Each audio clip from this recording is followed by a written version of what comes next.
சுமார் 2,08,00,000 மரக்கன்றுகள் பதியம் போடப்பட்டு அவற்றை நடும் பணிகள் துவங்கப்பட்டுள்ளன. இந்த திட்டம் தமிழ்நாட்டின் பசுமை போர்வையை அதிகரிப்பதோடு மட்டுமில்லாமல் கார்பனை உள்வாங்கவும் பயன்படும். காலநிலை மாற்றம் குறித்து பள்ளி கல்லூரி மாணவர்கள், தொழில் முனைவோர் என சமூகத்தின் அனைத்து மக்களுக்கும் கொண்டு சேர்க்க காலநிலை அறிவு இயக்கத்தை தமிழ்நாட்டில் செயல்படுத்த போறோம். இந்த அனைத்து திட்டங்களையும் ஒருங்கிணைக்க இந்தியாவிலேயே முதல் முறையாக தமிழ்நாடு கிரீன் கிளைமேட் கம்பெனி உருவாக்கப்பட்டிருக்கு.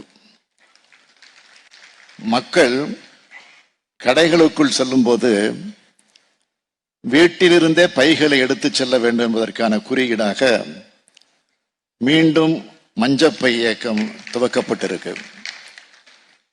இவை அனைத்தையும் ஒருங்கிணைக்க காலநிலை மாற்றத்தை எதிர்கொள்ள காலநிலை மாற்ற நிர்வாக குழு எனது தலைமையில் அமைக்கப்பட்டுள்ளது. அதில் பல்வேறு விஷயங்களை ஒருங்கிணைத்து செயல்படுத்த அரசு சாராத பலரும் சேர்க்கப்பட்டிருக்காங்க. இந்தியாவில் வேற எந்த மாநிலமும் இந்த அளவுக்கு சுற்றுச்சூழலில் கவனம் செலுத்தல. சமீபத்தில் ஏற்பட்ட புயல், மழை, வெள்ளம் ஆகியவை சூழலியல் பிரச்சனைகள் மீது அதிகமான கவனத்தை ஈர்க்கின்றன. அதை போலவே கவி பேரரசு அவர்களின் மகா கவிதையும் ஐம்பூதங்கள் மீதான அக்கறை அதிகரிப்பதாக அமைந்துள்ளது. இந்த நூலை கருத்து வாளை அனைவரும் வாங்கி படிக்கணும்னு கேட்டுக்கிறேன். இந்த கவிதைகளை படிப்பதோடு அதன்படி நடக்கணும்னு கேட்டுக்கிறேன். கவி பேரரசு அவர்களே, உங்கள் தமிழ் கவிதையை தமிழ்நாடு பேசும்,